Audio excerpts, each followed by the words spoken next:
कुछ में दिक्कत है तो बोलो पीछे का।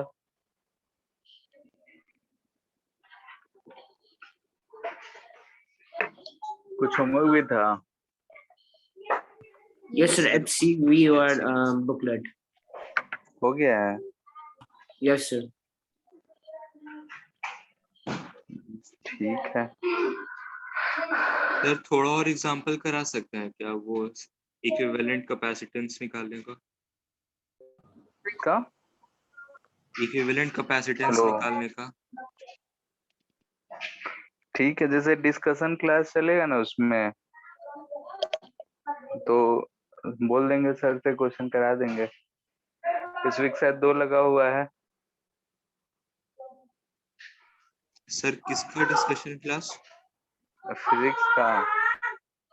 अच्छा। रूटीन में देख लगा हुआ है ना, जैसे कि कुछ एक्स्ट्रा क्वेश्चंस करना चाहो तो उससे क्वेश्चन कर सकते हो, या फिर क्वेश्चन में जो डाउट है वो पूछ सकते हो। यस सर, वही थोड़ा वो सर, जैसे मतलब जो जो आप लेते हैं ना assumptions की, प्लस क्यू मान लिए यहाँ से गया ऐसे कंजर्व करा दिया, बस वो करने में थोड़ा दिक्कत हो रहा। ठीक है, अभी इसमें भी आएगा, जैसे कि वही ना नोडल एनालिसिस जो हम लोग करते हैं। Yes sir. हाँ ठीक है, अभी करंट में भी हम लोग आज ही करेंगे। देखते हैं टाइम मिला तो मिल ही जाएगा। ठीक है, क्योंकि जो बेसिक चीज थे अब उसमें बहुत कमी बचा हुआ है। और कोई दिक्कत?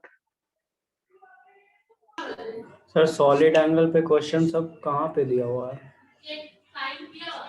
एरोडोम में। रोडो में तो क्वेश्चन क्या कहते हैं 50 से पहले ही होगा उसके बेस ऊपर, क्योंकि सर 52 पोटेंशियल के बाद चला गया है। सर सॉलिड एंगल पे कितना सवाल उसमें है? होगा 2-4 क्वेश्चन होंगे, वही फ्लक्स से रिलेटेड ही क्वेश्चन होगा बस। Okay sir. ठीक है, सॉलिड एंगल का उसी से रिलेटेड थोड़ा बहुत क्वेश्चन होगा और कुछ नहीं होगा। और 52 से जो है पोटेंशियल वाले जो क्वेश्चंस हैं तो मिरर इमेज से रिलेटेड होगा। सर उसमें 150 क्वेश्चन है, तो क्या वो पूरा करंट पूरा इलेक्ट्रोस्टैट है? हाँ, उसमें कैपेसिटर भी है, इलेक्ट्रिक पोटेंशियल भी है। शायद दिए थे ना 101 के बाद से यस कैपेसिटर सर। के क्वेश्चंस। हाँ, तो 101 के बाद से कैपेसिटर शुरू है, उससे पहले 50 या 51 से पोटेंशियल है, इलेक्ट्रिक पोटेंशियल के सवाल हैं। और उसके पहले जो है इलेक्ट्रिक फील्ड, ये सबसे रिलेटेड क्वेश्चंस दिए हैं। ठीक है, तो उससे पहले कभी नहीं किया हो गया? नहीं सर, एरोडोम तो अभी किया था। ठीक है, तो कैपेसिटर वाला करो, उसके बाद पहले का हम फिर से देख के बता देंगे कौन कौन से क्वेश्चंस करने हैं। ठीक है, ठीक है सर। नहीं कि इधर तो कैपेसिटर का दे दिया 1 से लेकर यानी थर्ड 3.1 से लेकर 3.100 के बीच में जो भी करने लायक होगा बता देंगे। सर वो सारे के सारे रेलेवेंट क्वेश्चन है जितना भी दिया हुआ है? हाँ, जो दिया हुआ है मतलब वो करने लायक है, हमारे सिलेबस से रिलेटेड है। ठीक है, उससे फायदा होगा। बाकी सब है कुछ ज्यादा कंसेप्ट है, कुछ ज्यादा कैलकुलेशन है, कुछ ज्यादा फायदा है नहीं। टाइम बचे तो कर सकते हो, नहीं तो ज्यादा जरूरी नहीं। ठीक है, ये सब ओके जो सर। दिए हैं वो सब रिलेवेंट है, हमारे सिलेबस से रिलेटेड है, जो पढ़े हैं उससे रिलेटेड है, तो कर लेंगे तो सही है। सर यूके सर कौन है? UK Utpal sir. पीयूके होगा फिजिक्स में, यूके सर। यस सर, वो उन्हीं का डिस्कशन क्लास लगता। हाँ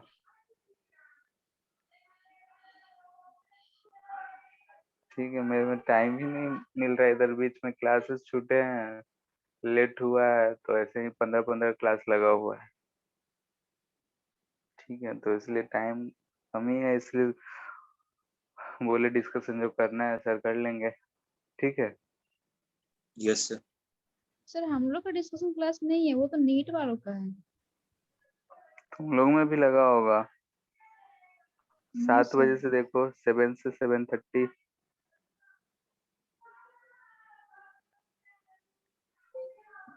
डीसी सिर्फ नीट वालों का होगा। Yes sir. अच्छा ठीक है। हम तो बात किए थे तो बोले थे क्वेश्चन डिस्कशन करेंगे। देखते हैं, जैसे नीट वालों का हम लोग तो है कि एचसी वर्मा ये सब डिस्कस कर लेते हैं, जिनका नीट है उन लोग का बुकलेट हो भी नहीं पाता है डिस्कस। एक दो लोग रहते हैं तो पूछते भी नहीं है, तो भी था। ठीक है।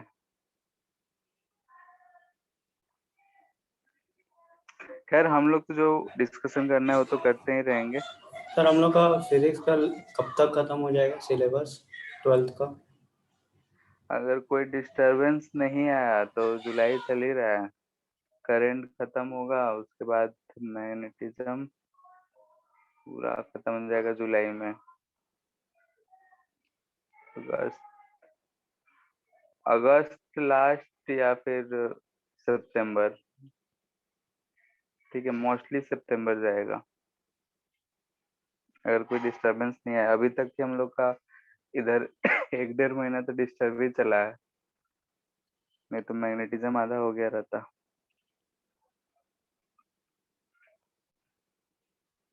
ठीक है। Yes sir. ठीक है, फिर आगे हम लोग देखते हैं यहाँ पे।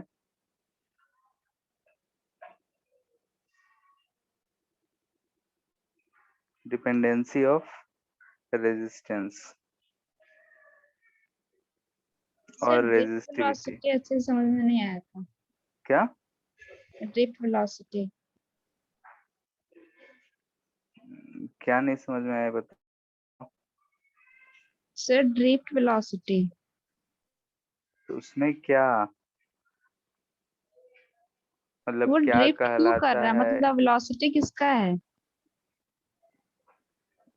मतलब वो है क्या चीज, यही में दिक्कत है ना। Yes sir. ठीक है। जैसे कि अगर नदी में बह रहा होता है तो रिवर प्रॉब्लम हम लोग करे थे, तो उसमें क्या होता है कि नदी का बहाव है और उसमें अगर कोई आदमी तैरता है तो अपना जो उसका तैर रहा है वो तो है ही। ठीक है, जैसे कि अगर हम बोले कि नदी इधर यू स्पीड से जा रहा है, हम इसमें इधर वी स्पीड से जाने लगे, तो क्या हम इस ए पोजीशन से चले तो बी पोजीशन पे चलेंगे या कहीं और जाएंगे? कहीं और जाएंगे, मतलब आगे। इधर कहीं, इधर की तरफ। और ये जो डिस्टेंस होता है इसे ड्रिफ्ट कहते थे। Yes sir. ठीक है, तो यहाँ से ड्रिफ्ट क्या हो रहा है कि जो भी एक्सटर्नल इफेक्ट है उसकी वजह से जो मूवमेंट हो रहा है उसी से इसको हम लोग बोलते हैं ड्रिफ्ट। अब जैसे कि इलेक्ट्रॉन की बात कर रहे थे, तो इलेक्ट्रॉन क्या था कि ऐसा रैंडम मोशन कुछ भी कर रहा था। ठीक है, लेकिन अगर हम इसमें इलेक्ट्रिक फील्ड लगा दिए, जैसे कि हम इधर की तरफ इलेक्ट्रिक फील्ड इसमें क्रिएट कर दिए, तो इस इलेक्ट्रॉन पे एक इस डायरेक्शन में फोर्स लगने लगा। चार्ज नेगेटिव है तो इलेक्ट्रिक फील्ड का अपोजिट। तो जो पार्टिकल इधर जाना चाह रहा था अब क्या वो ऐसा जाएगा, थोड़ा सा उसका पाथ इधर की तरफ शिफ्टेड होगा, क्योंकि इस पे इधर की तरफ एक फोर्स लग रहा है। दिख रहा है? यहाँ पे यस सर। देखेंगे तो ऐसे शिफ्ट हो गया। तो ये जो शिफ्टिंग हो रहा है ना, ये किसकी वजह से? तो एक्सटर्नल फील्ड की वजह से है। तो इसी चीज को बोलते हैं कि इलेक्ट्रॉन जो है इस एक पार्टिकुलर डायरेक्शन में ड्रिफ्ट होने लगा है। क्लियर है? और ये जो है अगर हम एजम्पशन कर लेते हैं कि सारे इलेक्ट्रॉन्स जो हैं एकदम एकदम स्ट्रेट लाइन में लाइन लगा के चल रहे हैं, जैसे सैनिक चलते हैं परेड करते हुए 26 जनवरी में देखे होंगे, तो वैसे चल रहे हैं, तो सारे के सारे हमें लगता है कि एक कांस्टेंट स्पीड से चल रहे हैं। ठीक है, तो वही जो स्पीड है, ये जो इधर पार्टिकुलर ड्रिफ्ट में जो स्पीड किसी न किसी स्पीड से चल रहा है उसे ही हम लोग बोलते हैं ड्रिफ्ट स्पीड। क्लियर है? Yes sir. मुंबई में कभी लोकल ट्रेन में गए हो?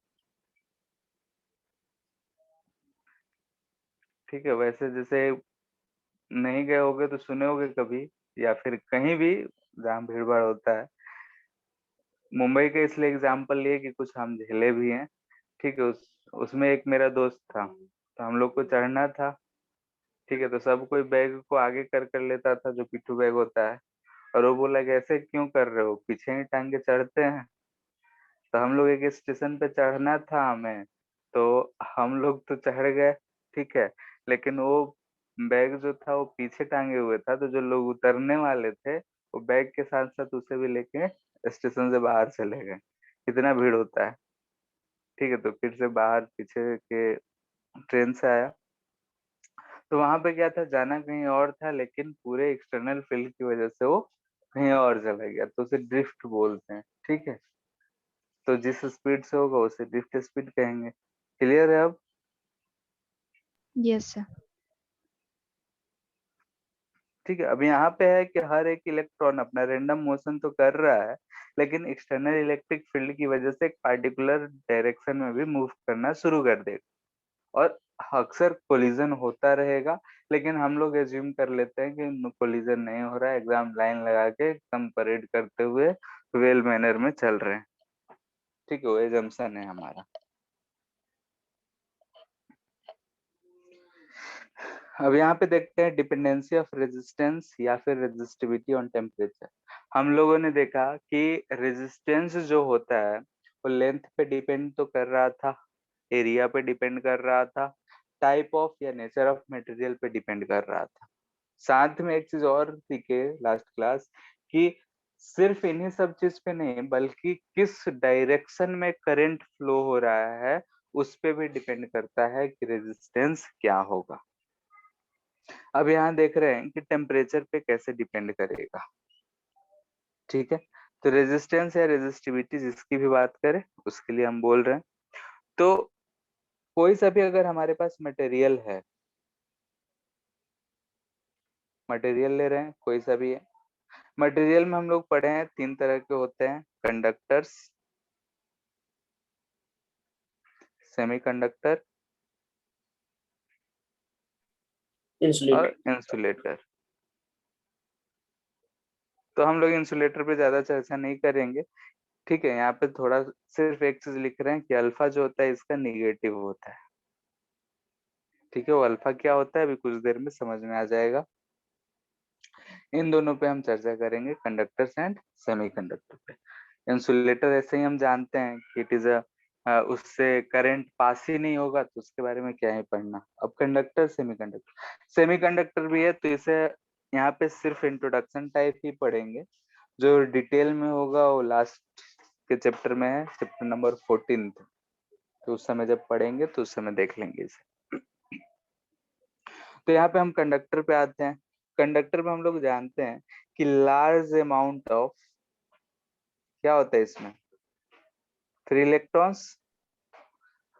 इन्हीं फ्री इलेक्ट्रॉन्स की वजह से इसमें जो है कंडक्टिविटी बहुत हाई होता है। ठीक है, तो यहाँ पे हमें दिख रहा है कि हम लोगों ने पढ़ा था कि जो रेजिस्टिविटी होता है वो क्या आया था, 2m/ne/τ, यही आया था। ठीक है, तो यहाँ पे हमें दिख रहा है कि अगर इलेक्ट्रॉन है तो एम, एम क्या है, मास ऑफ इलेक्ट्रॉन, और एन जो है number of electron per unit volume. तो कंडक्टर केस में ये तीनों चीज जो होते हैं ये कांस्टेंट होते हैं। ठीक है, ये तीन चीज कांस्टेंट है। बच गया टॉ। तो टॉ कैसे वेरी करेगा टेम्परेचर से, अगर वो हमें पता चल जाए तो हम डिपेंडेंसी बता सकते हैं कि कंडक्टर का जो रेजिस्टिविटी या रेजिस्टेंस होता है वो टेम्परेचर पे कैसे डिपेंड करता है। सर ई स्क्वायर होता है। अच्छा, हाँ, ई स्क्वायर। ठीक है, तो यहाँ पे ई एम एन जो है सारे सारे कांस्टेंट है, large amount of free electrons है। तो यहाँ पे टॉ, अब यहाँ पे हम बोलते हैं कि अगर हम टेम्परेचर को बढ़ाते हैं, कंडक्टर के केस में टेम्परेचर को बढ़ाते हैं, तो बताओ क्या होगा।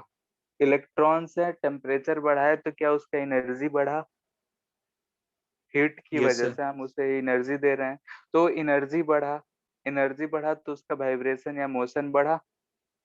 ठीक है, बोल सकते हैं ज्यादा तेजी से मूव कर रहे होंगे या ज्यादा वाइब्रेट कर रहे होंगे या ज्यादा तेजी से थर्मल वेलोसिटी उसका और ज्यादा हो गया होगा। तो अगर ज्यादा स्पीड स्पीड चल रहा है तो कोलिजन भी बढ़ा होगा।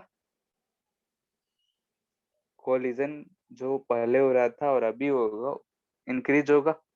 कोलिजन अगर इंक्रीज हो गया तो जो हम टॉ की बात कर रहे हैं, रिलैक्सेशन टाइम, वो क्या होगा, बढ़ेगा या घटेगा? घटेगा। बोलो, घटेगा। ठीक है, जैसे कि अगर हम स्टेशन पे उतरे, बाहर की तरफ जा रहे हैं, अगर सब कोई नॉर्मली उतरा, आराम से जा रहा है, तो हो सकता है कि हम राइट साइड लेफ्ट साइड से किसी से टकरा जाए, बैग लिए हो टकरा जाए, लेकिन उतना ज्यादा टक्कर नहीं होगा। लेकिन कोई एक वही जैसे कसाब था, आके फायरिंग करना शुरू कर दिया या बॉम्ब लगा दिया, हला कर दिया बॉम्ब, तो सब लोग अब भागना शुरू करेंगे, यानी कि ज्यादा तेजी से अब लोग दौड़ना शुरू करेंगे, इधर उधर रैंडम मोशन सारे बढ़ जाएंगे, उस समय कोलिजन और ज्यादा बढ़ जाएगा। तो हमारा प्रोबेबिलिटी कि पहले हम ज्यादा दूर दूर से टकरा रहे थे, अब हो सकता है कि हम ज्यादा टक्कर करें, और ज्यादा टक्कर करें यानी कि टाइम कम हो गया हो। तो वही केस यहाँ पे भी हो रहा है कि अगर हम टेम्परेचर बढ़ा रहे हैं तो इलेक्ट्रॉन्स का एक्सटेंट ऑफ कोलिजन बढ़ जा रहा है।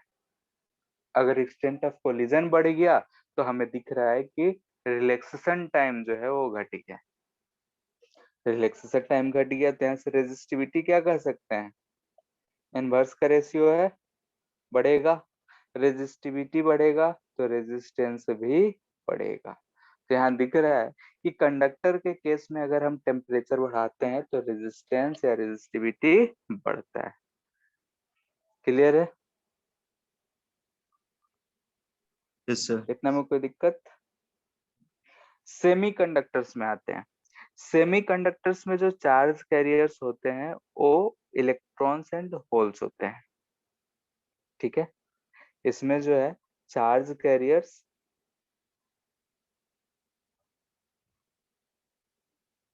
Electrons and holes. ठीक है, होल्स क्या होता है, तो जैसे कि इसमें जो इलेक्ट्रॉन्स होते हैं ये limited amount of free electrons होते हैं, इसमें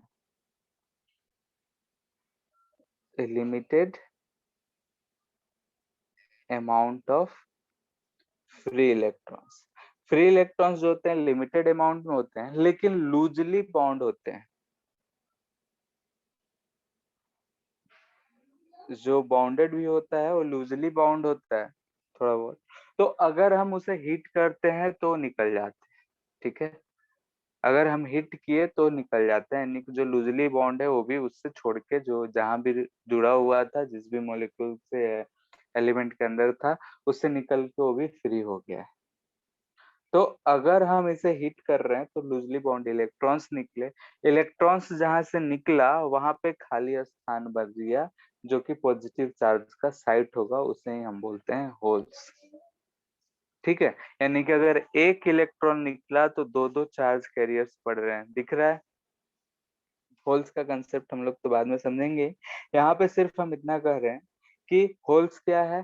तो जैसे कि अगर कोई भी एटम है, सिलिकॉन एटम ही है, तो इसके अबाउट में अगर इलेक्ट्रॉन है कोई भी, तो ये अगर यहाँ से निकला तो इलेक्ट्रॉन निकला तो यहाँ पे एक खाली स्थान छोड़ दिया, जहाँ के पे हमें लगता है कि पॉजिटिव चार्ज का side, side for positive charge, यानी होल्स कोई एक्चुअल पार्टिकल नहीं है बल्कि एक पोजीशन है। तो पॉजिटिव चार्ज जैसा बिहेव कर रहा है तो उसे ही हम बोलते हैं होल्स।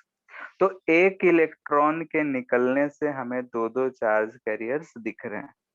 ठीक है, तो यहाँ पे क्या होता है कि अगर हम टेम्परेचर को बढ़ाएंगे तो हमें दिख रहा है कोलिजन तो बढ़ेगा ही, कोलिजन बढ़ेगा तो टॉ तो घटेगा, एंड ऑल्सो n जो है number of charge per unit volume, ये भी बढ़ रहा है।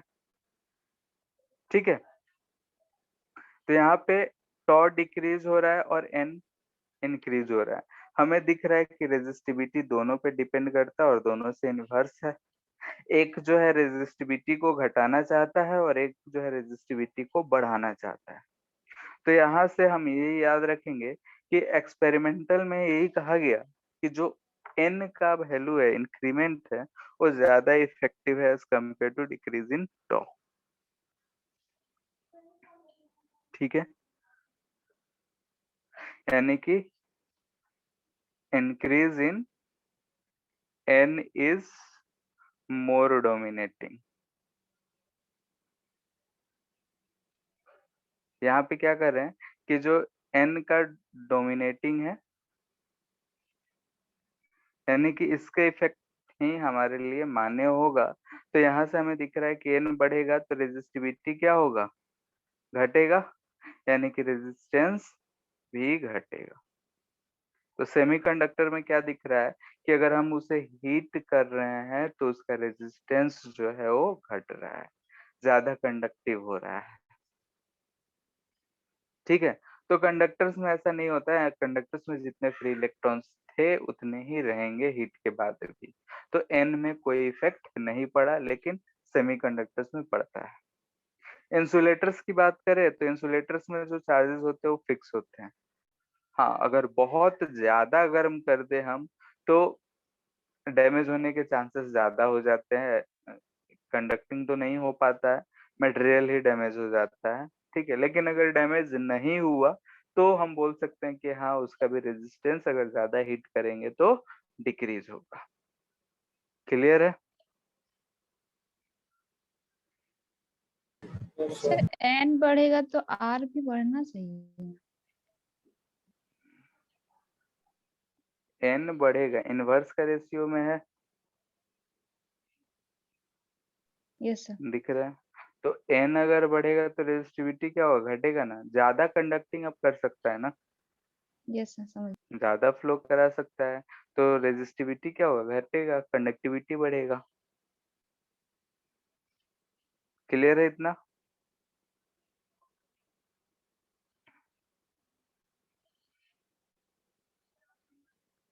ठीक है, कंडक्टर के केस में, कंडक्टर हो या फिर जो भी हो, तो हम यहाँ पे कंडक्टर का केस ले रहे हैं। इट इज फाउंड दैट जो ये रेजिस्टिविटी है ये दो चीज पे डिपेंड करता है, यानी कि चेंज हम इसकी बात कर रहे हैं। इट इज डिपेंड ऑन कि इनिशियल कितना रेजिस्टिविटी है किसी भी मटेरियल का, इनिशियल वैल्यू पे भी डिपेंड करता है, एंड कितना हम टेम्परेचर चेंज कर रहे हैं, इन दोनों चीज पे डिपेंड करता है। यहाँ पे बोल रहे हैं कि delta rho is directly proportional to rho nought into delta T. ठीक है, ये क्या है, तो इनिशियल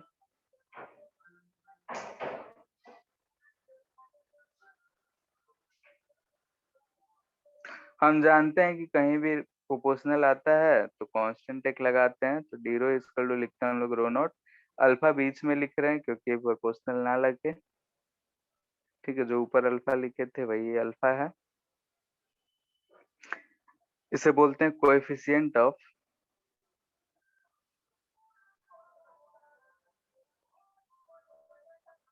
थर्मल रेजिस्टेंस।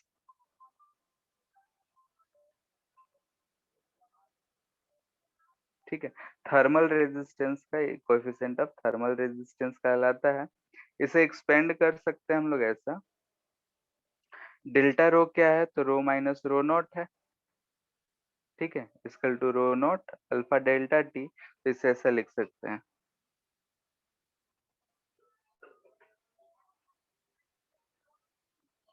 ठीक है, यानी कि ये क्या है, resistivity at any temperature,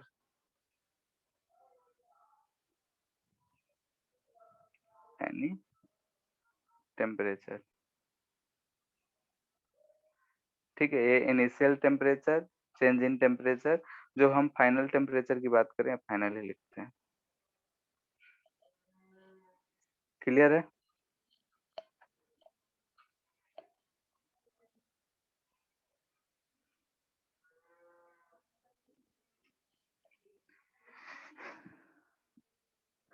actually में जो है ये फॉर्मूला लाने के लिए हम लोग यहाँ पे बहुत ही आसानी से बोल दिए कि ये फॉर्मूला जो है आ गया है, लेकिन एक्चुअली में जो एक्चुअल फॉर्मूला होता है वो ये 90-95% केसेस में यूज करेंगे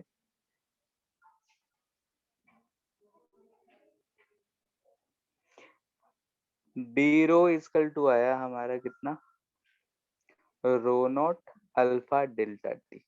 ठीक है, बहुत ही स्मॉल चेंज के लिए होता है। डेल्टा टी अगर लिख रहे हैं तो लार्ज चेंज हो सकता है, लेकिन डी टी अगर हम बोल रहे हैं तो बहुत ही स्मॉल चेंज के लिए है। तो डी के टर्म में ही ज्यादा ये वैलिड है। क्यों वैलिड है अभी हम देखते हैं। यानी कि अगर हम इसे सॉल्व करना चाहते हैं तो यहाँ पे ऐसा रो नॉट था, पहले से रो जा रहा है, T1 से ये T2 जा रहा है। तो लेफ्ट साइड तो हम क्या लिखेंगे, ध्यान से देखो। अच्छा ये तो रो है, T1 पे जो भी होगा तो ये चीज है। तो यहाँ से हमें इंटीग्रेट करना है तो रो के टर्म में लाएंगे।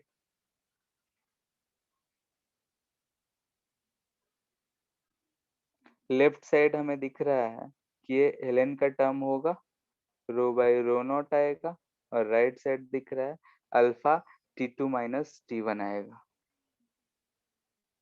ठीक है, तो इसे हम डेल्टा टी लिख रहे हैं।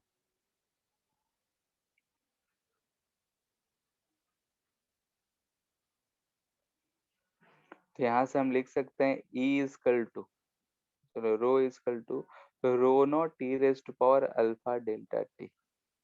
ठीक है, ये चीज जो है, ये फॉर्मूला जो है किसी भी पार्टिकुलर टेम्परेचर पे, यानी कि जो भी चेंज इन टेम्परेचर है उसमें जो हमारा रो का वैल्यू आएगा वो ये आया।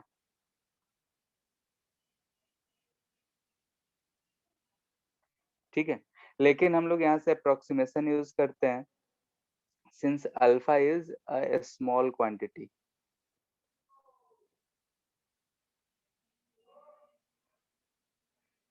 ठीक है, अल्फा का जो वैल्यू होता है वो 10⁻³ -4 के ऑर्डर का होता है लगभग। तो 10⁻³ है, अगर T2 माइनस T1 20, 50, 100 अगर करते हैं तो हमारा कोई फर्क नहीं पड़ता है। तो इसलिए हम लोग यहाँ पे एक एक्सपेंशन यूज करते हैं, सिंस e⁻x इक्वल टू क्या लिखते हैं बताओ। 1 + 1/1 स्क्वायर यही ना, x + x²/2। Yes sir. यही होता है। कब, जब x बहुत छोटा हो। तो यहाँ पे अगर हम छोटा मानेंगे तो यहाँ से हम लोग लिख लेते हैं rho equal to rho naught 1 + x, यानी कि अल्फा T2 माइनस T1। ठीक है, इतना करने के बाद हमारा ये फॉर्मूला आ रहा है। हाँ, मोस्टली जगह पे यही यूज होगा, नो डाउट कि यही चीज यूज होना है। लेकिन कभी अगर दे दे कि ये जो चेंज इन टेम्परेचर बहुत ज्यादा है, 1000, 2000, 5000, 10,000 कह दे, तब हम लोग ये वाला चीज यूज नहीं कर सकते हैं, क्योंकि यहाँ पे क्या यूज हो रहा है, अप्रोक्सीमेशन। ठीक है, यानी कि ये वाला फॉर्मूला यूज करेंगे हम लोग फॉर लार्ज टेम्परेचर डिफरेंस। ठीक है, लार्ज टेम्परेचर डिफरेंस यानी 1000 के ऊपर ही रहे तब, 900, 1000, 1500, 10,000 ऐसा रहे तब।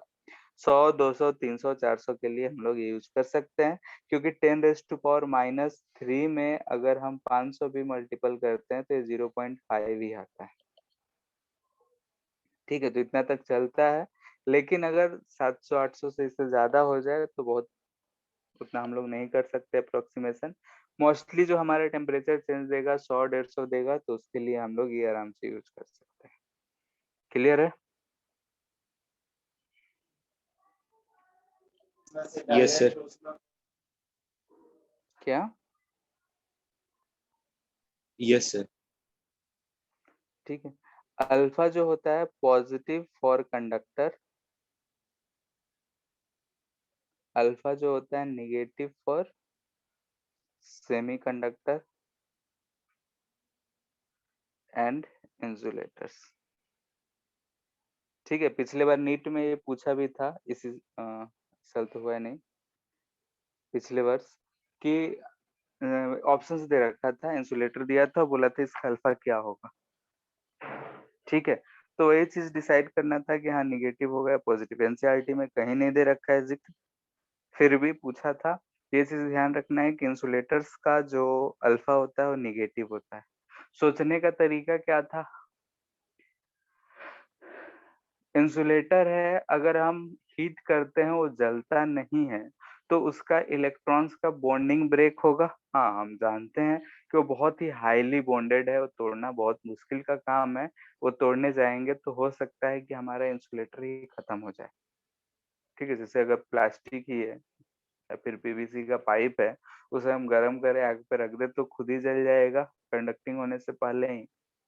खैर फिर भी एजम्पशन अगर करते हैं तो ऐसा हो सकता है कि अगर वो डिस्ट्रॉय नहीं हो रहा है तो उसका जो बॉन्डेड इलेक्ट्रॉन्स है वो टूट जाए। बॉन्डेड इलेक्ट्रॉन्स टूट रहे हैं तो उसका कंडक्टिविटी बढ़ रहा है, यानी कि रेजिस्टिविटी घटेगा। तो टेम्परेचर के साथ इंसुलेटर या सेमीकंडक्टर का जो रेजिस्टेंस होता है वो घटता है।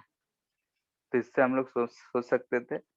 और ऐसे याद रखना है कि अल्फा का जो वैल्यू होता है सेमीकंडक्टर्स और इंसुलेटर के लिए नेगेटिव रहेगा, कंडक्टर्स के लिए पॉजिटिव रहेगा।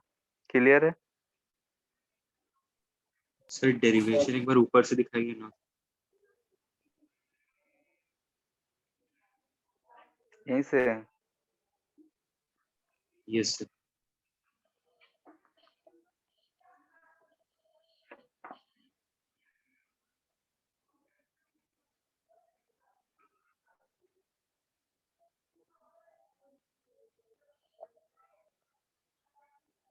यस सर हो गया। ठीक है। यहाँ पे हम लोग हर जगह एक्सपेंशन की कोई चर्चा नहीं की है। ठीक है, मे भी हमसे कह सकता है कि अगर हम हीट कर रहे हैं तो कंडक्टर एक्सपेंड करे। ठीक है, 11th क्लास में है लिनियर एक्सपेंशन, एरियल एक्सपेंशन, थोड़ा बहुत आइडिया है? No sir. ठीक है, ऐसे भी खुद ही सोच सकते हो कि अगर हम किसी चीज को हीट करते हैं तो एक्सपेंड करता है। ठीक है, अगर हम हीट करेंगे तो फैलता है। दूध है, हीट करते उफान मार के गिरने लगता है, फैल रहा है। ठीक है, तो कोई भी मटेरियल हम हीट करते हैं तो उसमें एक्सपेंशन होता है। तो वैसे ही हम किसी कंडक्टर को भी हीट कर रहे हैं तो भी फैलेगा। ठीक है, तो एक्सपेंशन होता है। तो अगर हम उस चीज को कंसिडर करें, इफ लेंथ एंड एरिया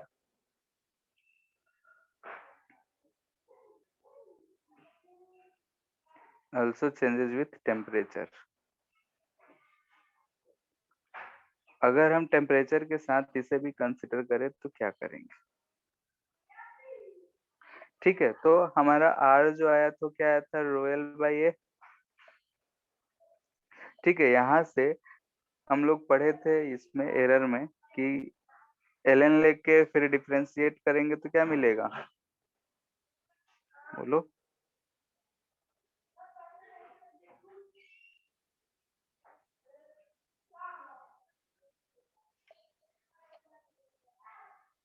मिलेगा? सर ये वाला टॉपिक एक बार बता दिया ना स्टार्टिंग से मेरा कड़ी। बोल रहे हैं कि अगर लेंथ और एरिया चेंज हो तो ये तो हम जानते हैं कि रेजिस्टेंस जो होता है रोयल बाई ए होता है। यस होता सर। है। यहाँ से ये वाला चीज लिख सकते हैं क्या?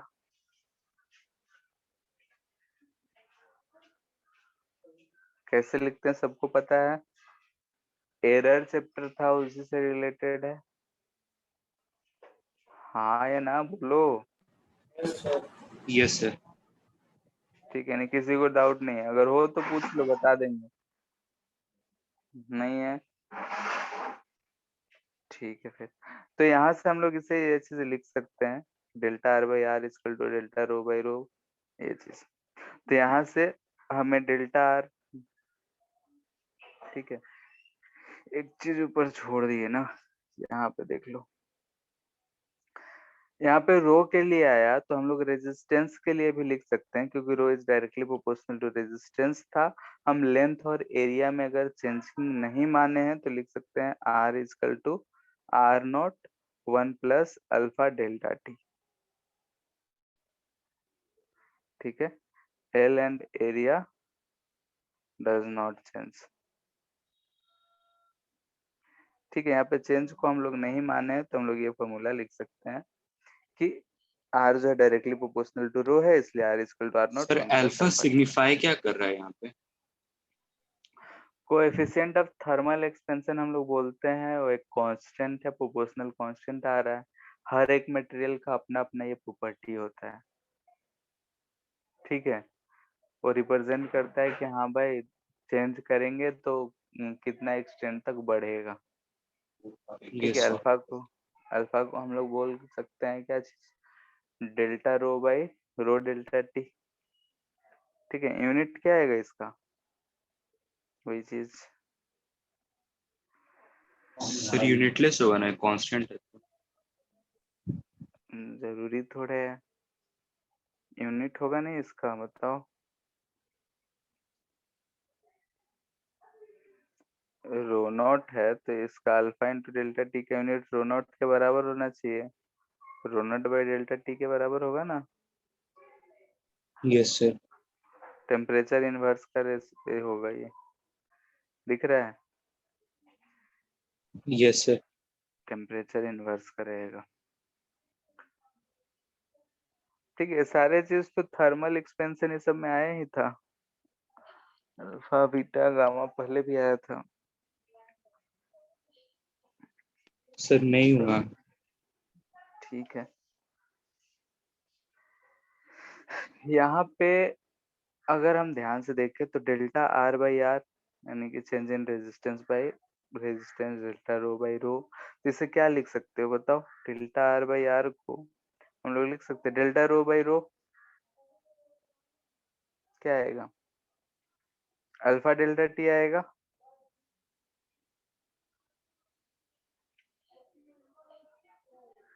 अभी ऊपर पढ़े हैं उसी से रिलेट करके बोलो।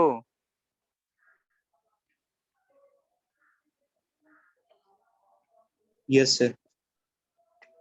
डेल्टा एल बाई एल क्या आएगा, तो हम लोग पढ़े थे 11th में, नहीं पढ़े हो तो देख लो। एल इजकल टू होता है L not 1 plus alpha, thermal बोल रहे हैं, डेल्टा टी, ठीक है। तो थर्मल को टी से रिप्रेजेंट करेंगे, तो यहाँ से भी अगर ध्यान से देखें तो delta L by L nought equal to alpha T delta T दिख रहा है।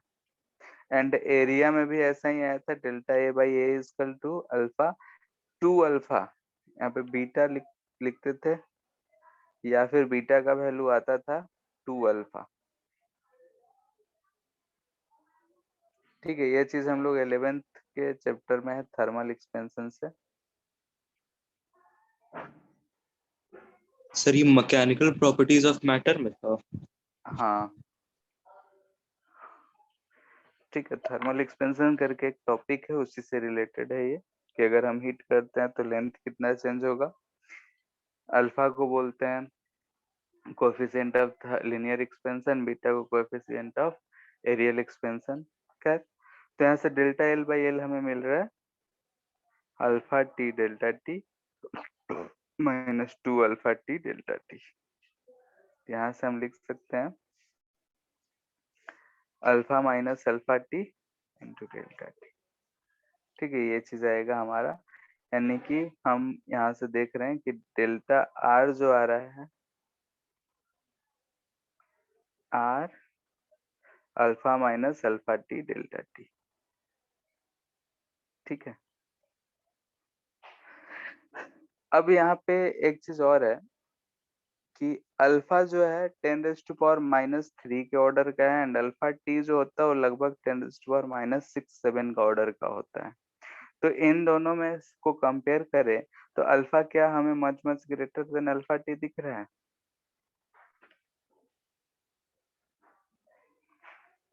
Yes sir. ठीक है, तो यहाँ से हम लोग क्या लिखते हैं कि अल्फा माइनस अल्फा टी को अप्रोक्सीमेटली अल्फा, यानी कि हम लोग इसी वजह से जो थर्मल की वजह से एक्सपेंशन होता है उसे नेग्लेक्ट कर देते हैं।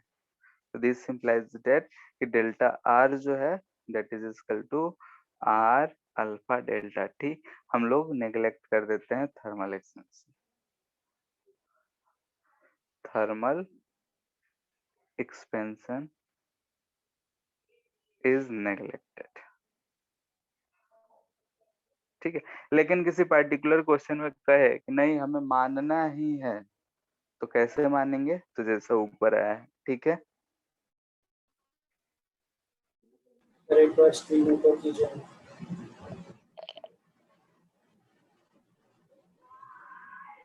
सर और ऊपर। और यस सर। हो गया कि और ऊपर? सर वो अभी ये अल्फा डेल्टा टी वाला फॉर्मूला डिराइव किया ना वो वाला। अच्छा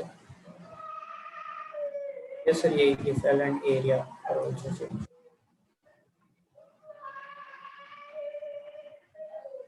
हो गया? Yes sir.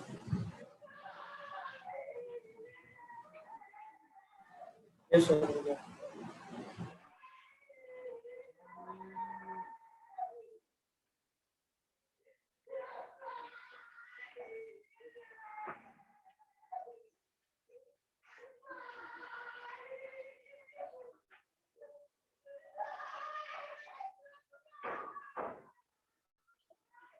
अब यहाँ पे हमें ये चीज दिख रहा है कि अगर हम लोग टेम्परेचर चेंज कर रहे हैं तो रेजिस्टेंस चेंज हो जा रहा है किसी भी कंडक्टर का। ठीक है, अगर हम मान लेते हैं कि मेरा एक दोस्त अमेरिका में बैठा हुआ है, उससे हमें कोई ऑब्जेक्ट मंगाना है रेजिस्टेंस के लिए ही, तो वहां से वहां का टेम्परेचर लो है, रूम टेम्परेचर तो कम ही होता है, तो वहां का कोई भी चीज बना है तो वहां के अकॉर्डिंग बना है। तो वहां से अगर हम यहाँ पे लाए, यहाँ का टेम्परेचर कुछ ज्यादा है, तो यहाँ पे लाते आते उसका टेम्परेचर जो है वेरी कर जाएगा। बात मानते हो? क्योंकि दोनों जगह का टेम्परेचर अलग है। हाँ, हम आयरन का लिए थे, आयरन का ही होगा, लेकिन जैसा सेप जो भी चीज होगा वहाँ का टेम्परेचर के अनुसार अगर है, तो वहां पे वो अगर मेजर करके दिया भाई कितना रेजिस्टेंस का यूज करेंगे, तो यहाँ आते आते वो चेंज हो जाएगा। तो हम लोग अगर ऐसा चीज बनाना चाहते हैं तो कैसे बनाएंगे? तो उसी पे बेस्ड क्वेश्चन है। कह रहा है कि एक कंपोजिट मटेरियल हम बनाए हैं, यानी कि दो रॉड को ऐसे जोड़ दिए हैं। ठीक है, दोनों का लेंथ हमने सेम रखा है, दोनों का एरिया भी सेम है, क्रॉस सेक्शनल एरिया। इसके लिए अल्फा ए बोला जा रहा है, ये मटेरियल है, एंड रो ए। इसके लिए alpha B and rho B.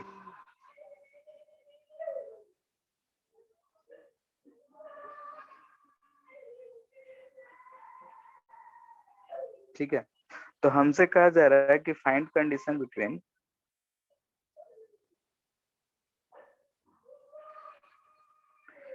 Alpha A, alpha में rho B, alpha B and alpha A, so that resistance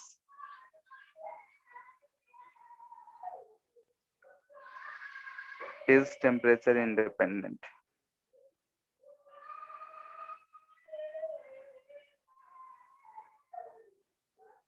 ठीक है, हमसे बोल रहा है कि अगर ऐसा हम मटेरियल बनाना चाहते हैं तो इन सब में क्या रिलेशन होना चाहिए कि ये जो हमारा ऑब्जेक्ट बना, यानी कि जो भी कंपोजिट मटेरियल बना, ये जो है टेम्परेचर पे डिपेंड ना करे।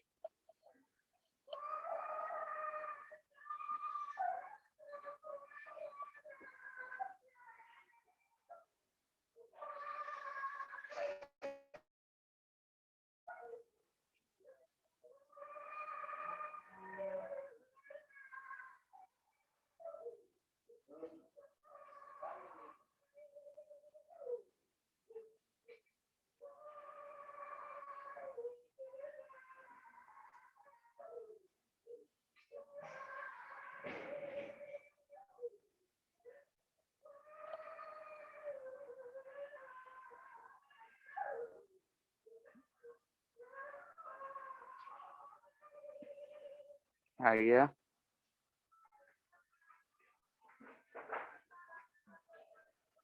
सर एक minute.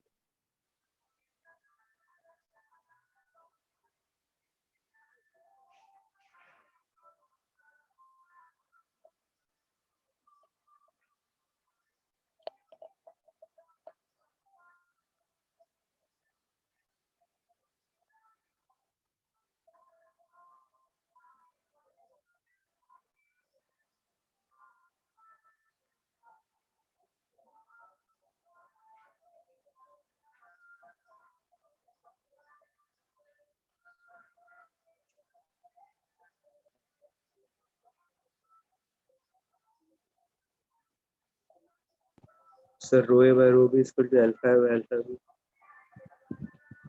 Row A by rho B equal to alpha A by alpha B. Minus alpha A by alpha B. ठीक है, सबका आ गया।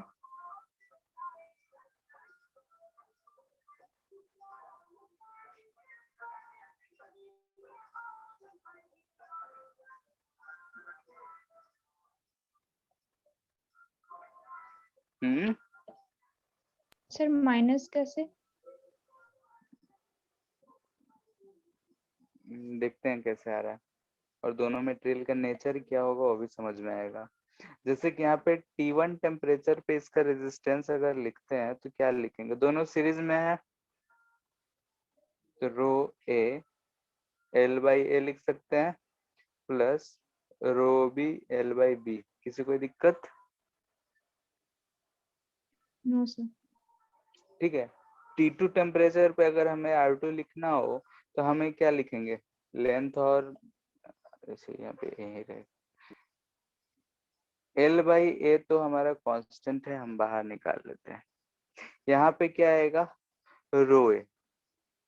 ठीक है, तो रो ए का क्या लिखेंगे, rho A 1 plus alpha A delta T अगर टेम्परेचर बढ़ा है तो, plus alpha B 1 plus alpha B delta T, क्योंकि टेम्परेचर चेंज दोनों के लिए सेम ही है, ये चीज रखिए। तो यहाँ से हमें क्या दिख रहा है कि कह रहा है कि दोनों रेजिस्टेंस टेम्परेचर इंडिपेंडेंट होना चाहिए, यानी कि अकॉर्डिंग टू क्वेश्चन अगर हमें देखें तो हमें क्या दिख रहा है कि R1 जो होना चाहिए R2 के बराबर होना चाहिए। तो R1 R2 के बराबर लिखते हैं, तो L बाई ए को हम कांस्टेंट ले लिए, यहाँ पे रो ए सर प्लस यहाँ पे rho L B. By O constant क्यों ले रहा? एल बाई ए लेंथ और एरिया जब तक कहेगा नहीं तब तक हमें क्या मानना है कि चेंज नहीं हो रहा है।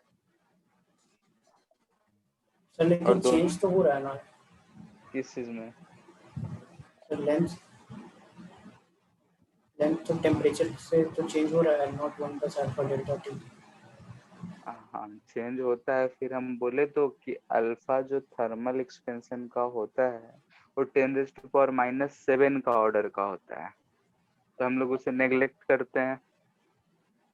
ठीक है, और जब तक कहा नहीं जाए तब तक मानना भी नहीं, जब तक क्वेश्चन में नहीं कहे कि नहीं तुम मानो तब तक हम मानेंगे ही नहीं।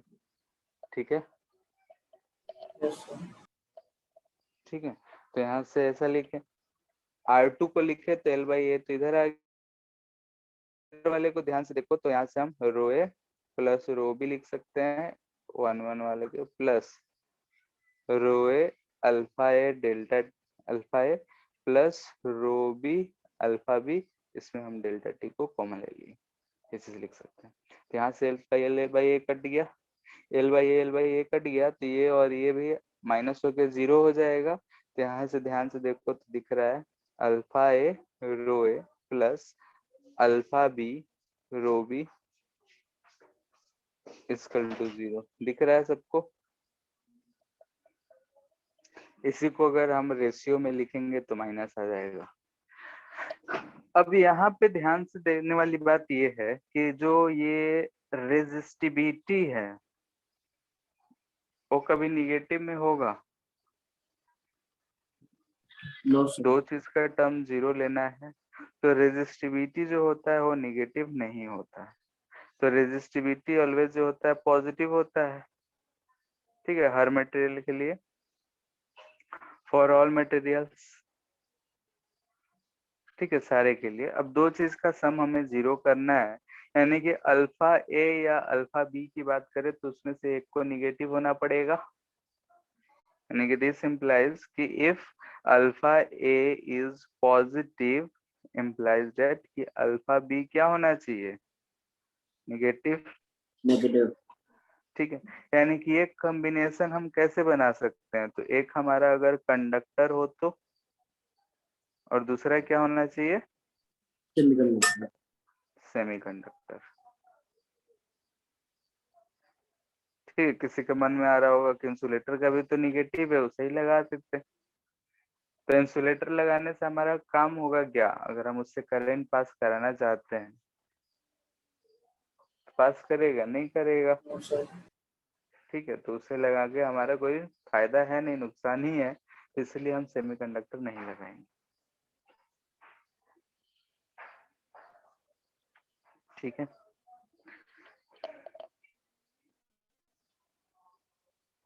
तो यहाँ पे हमें कौन कौन से, यानी कि ऐसा कॉम्बिनेशन चाहिए होगा, तो हमें मटेरियल दो टाइप के लगाने पड़ेंगे।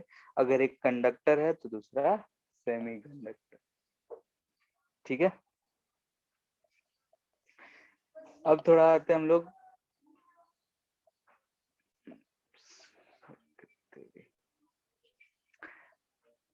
सीरीज पैरेलल देख लेते हैं। ठीक है, रेजिस्टेंस का, उसके बाद सर्किट वाले एक ही साथ शुरू करेंगे। सर्किट थ्योरी पहले पढ़ लेते हैं।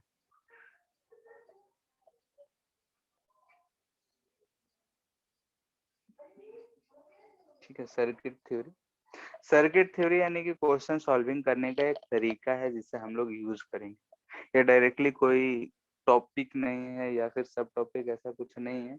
ये एक टूल हो गया हमारे लिए, है कि अगर हमें आता है तो हम आसानी से किसी चीज को देख सकते हैं, पढ़ सकते हैं, यानी कि सर्किट में वही चीज सीख रहे हैं। तो इसके लिए रिक्वायरमेंट क्या होगा? तो चूंकि हमारे पास बैटरी या रेजिस्टेंस दिखेंगे, तो ये चीज हमें जानना जरूरी है कि अगर ये बैटरी है तो ये पॉजिटिव टर्मिनल है या नेगेटिव टर्मिनल है। ये पॉइंट देखेंगे, अगर V वोल्ट है तो यहाँ का पोटेंशियल 0 होगा। जानते हैं सब कुछ, इसमें कुछ नहीं है। ये अगर कनेक्टिंग वायर है, इसमें अगर करंट I बह रहा है, ये पॉइंट A है, ये पॉइंट B है, तो कनेक्टिंग वायर का रेजिस्टेंस जो हम लोग लेते हैं वो 0 लेते हैं। तो कनेक्टिंग वायर का रेजिस्टेंस 0 है, यानी कि VA माइनस VB जो होगा वो क्या होगा? I into R, यानी कि 0, VA will be equal to VB। ये बात भी शायद हम लोग पहले डिस्कस कर चुके हैं। बोलो। Yes, sir. ठीक है, तो ये दो चीज अगर हमें आता है तो आगे का काम जो हम लोग करने वाले हैं चीज करेंगे। ठीक है, ये चीज हम लोग अभी जो सीख रहे हैं वो कैपेसिटर में भी किए हैं। अगर वहां नहीं समझ आया तो यहाँ पे समझ लो। तो क्वेश्चन से ही करेंगे।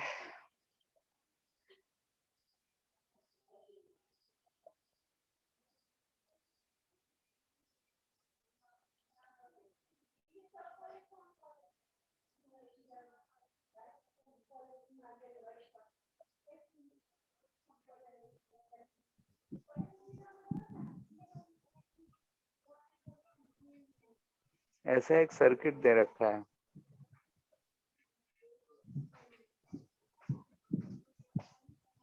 ठीक है, ये 2 ओम है,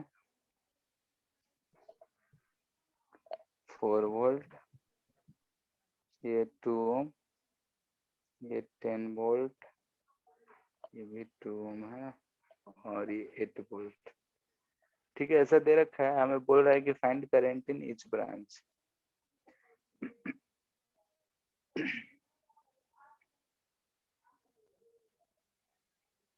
ठीक है, हर ब्रांच में कितना करंट होगा ये हमें बताना है। ठीक है,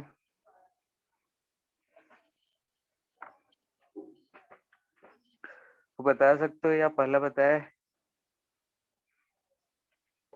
सर एक कैपेसिटर में मिनट। नोडल एनालिसिस यूज किए थे, उसी वैसे ही सोचो।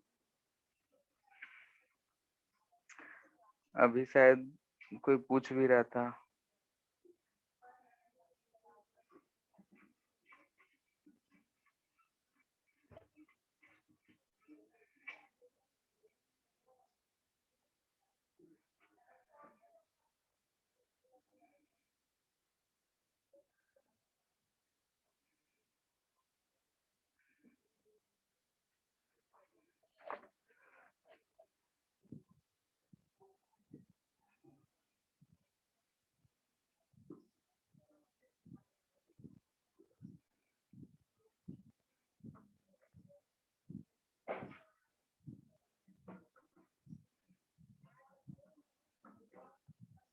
हो गया।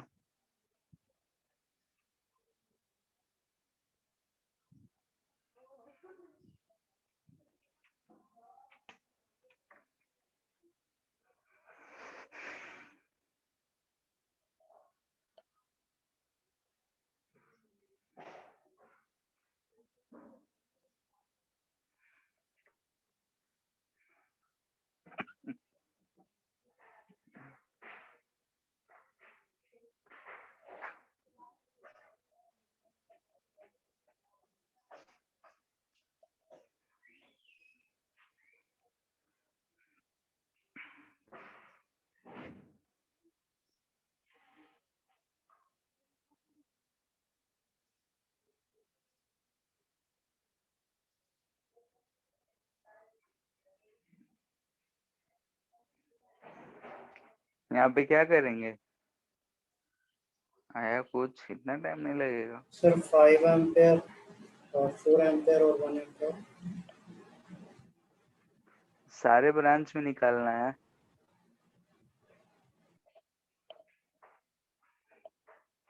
देखो क्या दिख रहा है, ऐसे सर्किट कहीं भी दिख जाए तो हमें नोडल एनालिसिस दिमाग में रखोगे तो आराम से बनेगा। ठीक है, कैपेसिटर में भी था, यहाँ भी है। हमें ये 3 जो डॉट हम दिए हैं वहां का पोटेंशियल क्या सेम होगा, तो हम यहाँ मान लिए कि 0 है। ठीक है, होगा नहीं, अगर पूछेगा कि यहाँ का पोटेंशियल कितना है तो हमें कुछ XYZ मानना पड़ेगा, लेकिन नहीं पूछ रहा है, हमें सिर्फ करंट चाहिए, पोटेंशियल डिफरेंस चाहिए, तो हम 0 मान लिए। अभी इसी के अकॉर्डिंग हर जगह लिखेंगे। तो इस पॉइंट पे बोलो क्या होगा? Left upper corner -8। -8। क्यों आया? किसी को कोई दिक्कत है इसमें? नहीं। हाँ नो सर। No sir. ठीक है, इस पॉइंट पे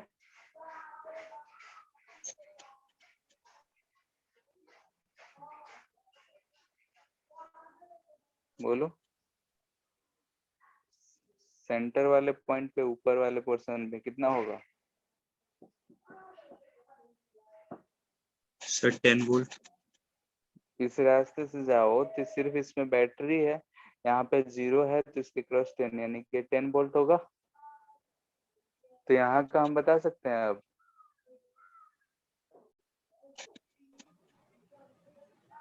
दस हायर पे है, डिफरेंस 4 होना चाहिए, तो ये कितना होगा? 6। हमें करंट बताना था हर रेजिस्टेंस के अक्रॉस। तो ये अगर हम फर्स्ट बोले तो इसके अक्रॉस किधर कितना करंट? हायर 10 है, लोअर -18 है, कितना करंट जाएगा?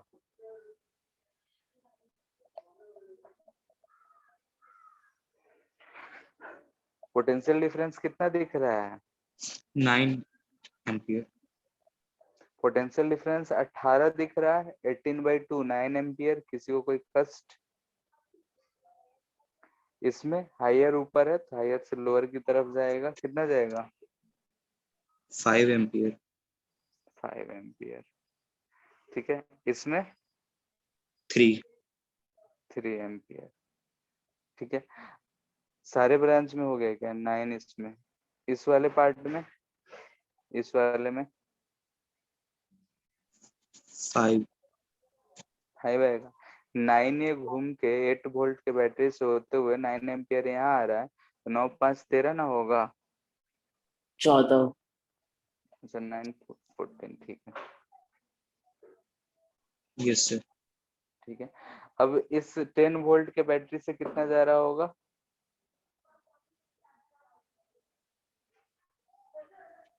14।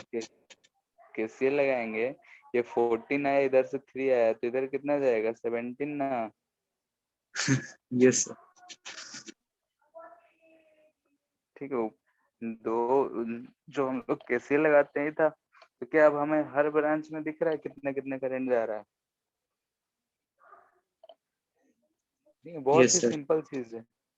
ठीक है, अगर एक बार में अगर देखोगे ऐसे ऐसे क्वेश्चन तो लगेगा बहुत भारी है, लेकिन अगर वही सिंप्लीफाई करते गए कुछ भी नहीं रहेगा।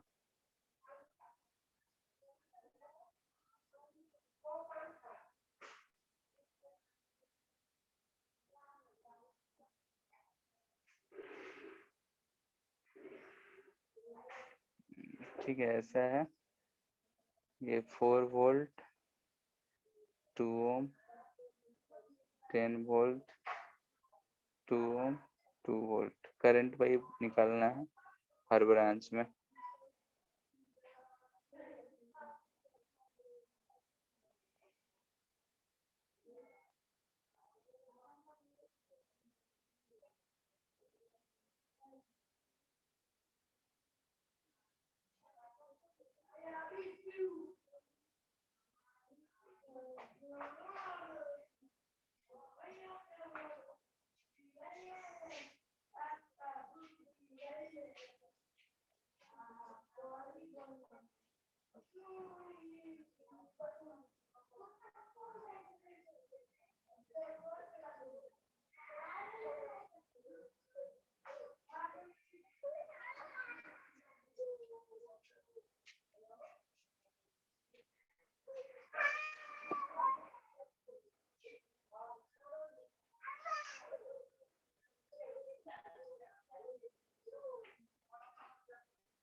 आ गया दोनों?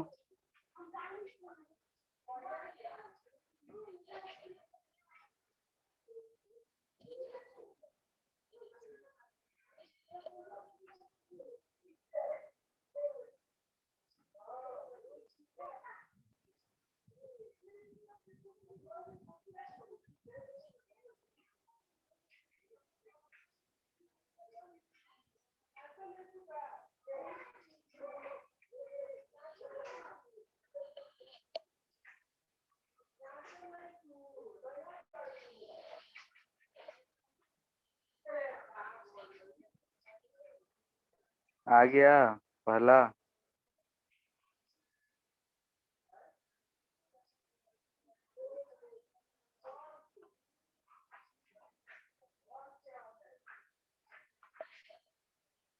एक में 4 एम्पियर और एक में 2 एम्पियर।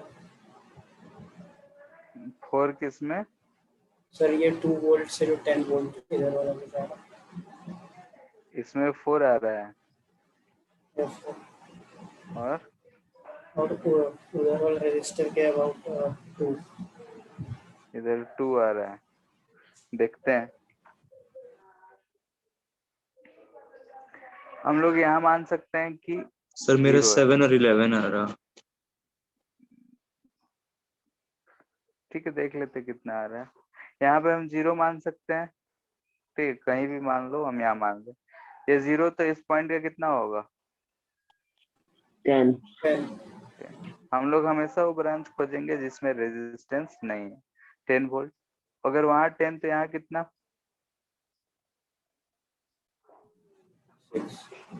14 ना होगा, क्योंकि ये लोअर पे 10 है, ये हाइयर है। यहाँ पे कितना होगा? 14 वोल्ट। तो इधर से करंट कितना जा रहा होगा?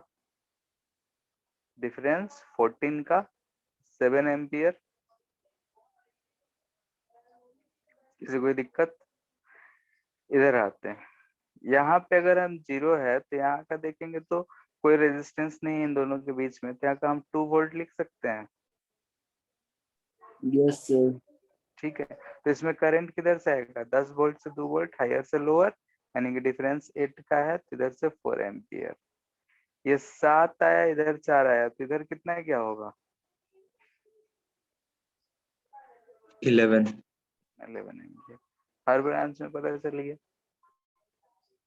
वैसे ही नेक्स्ट क्वेश्चन में करो। सर कब बैटरी में रेजिस्टेंस है तो क्या होगा? वो वैसा रहेगा तो देखेंगे आगे कैसे सॉल्व करेंगे।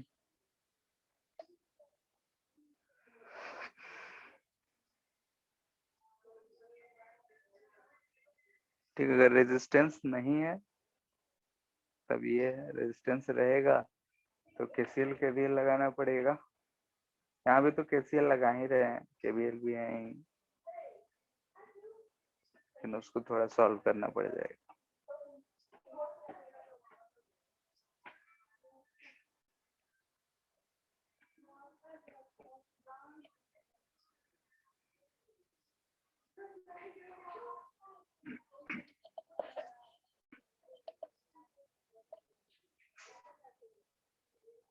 हो गया?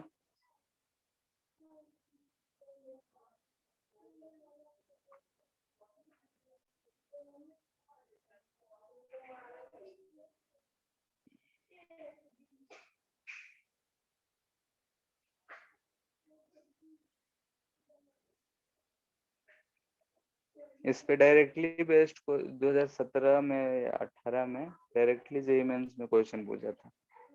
एचसीबर में भी सेम डिटो क्वेश्चन दे रखा है, क्वेश्चन नंबर 21 से 22 कैसे ही कुछ है, देख लेना। 21 22 में 32 या 34 में होगा। आगे इसका सर सारा वो वैसे नहीं बैठ रहा। देखो बैठ जाएगा। यहाँ पे हम नीचे 0 मान लिए, तो यहाँ का क्या होगा? -2। यहाँ का क्या होगा? 12 वोल्ट दिख रहा है। यहाँ का 12 हाइयर है, तो यहाँ का कितना होगा बोलो? 6 वोल्ट। Yes sir. ठीक है, अब नहीं समझ में आ रहा है क्या करें। तो यहाँ पे 0 है तो इस जगह का क्या होगा, 2 वोल्ट होगा।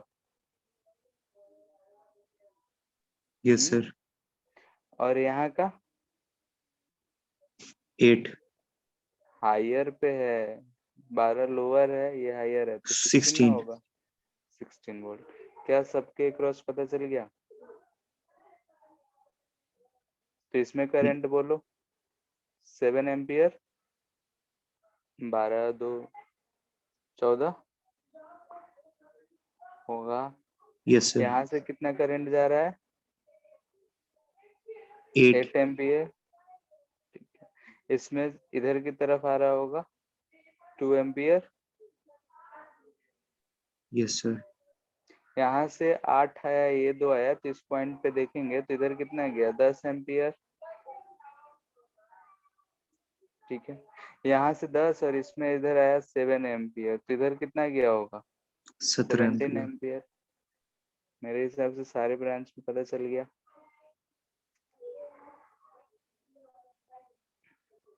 ठीक है, ठीक है। नेक्स्ट क्लास में हम लोग केसीएल केबीएल से रिलेटेड क्वेश्चन पूछेंगे। तो होमवर्क ये दे रहे हैं कि रीड केसीएल क्या है, केवीएल यानी किरचॉफ्स वोल्टेज लॉ, ये सारी चीज हम लोग कैपेसिटर में करे थे, तो इसे पढ़ लेना है। पढ़ जानते ही हैं क्या है, एक बार कोई सा भी करंट वाला चैप्टर है, उसमें कोई भी बुक है तो उसे उठा के पढ़ लो, एनसीईआरटी है जिससे भी पढ़ना है। Second, series and parallel combination of resistance. ठीक है, यानी कि बेसिक चीज ही जो 10th क्लास में पढ़े थे वो ये चीज और ये पढ़ सकते हो। Yes sir. ठीक है, Yes, केसीएल sir. केबीएल। हाँ, क्योंकि नेक्स्ट क्लास में हम लोग ये चीज करेंगे, केसीएल केबीएल से रिलेटेड सर्किट सॉल्व करेंगे, फिर series and parallel combination of resistance होगा। तो हम डिटेल में नहीं बताएंगे, मेरे ख्याल से सबको पता है क्या होता है, कैसे आता है, पता है या फिर बताना पड़ेगा? यस सर, पता है।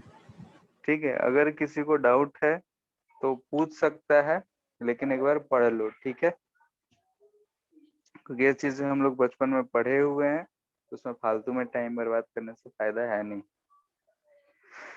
तो इस सबको पढ़ लेना है, ठीक है।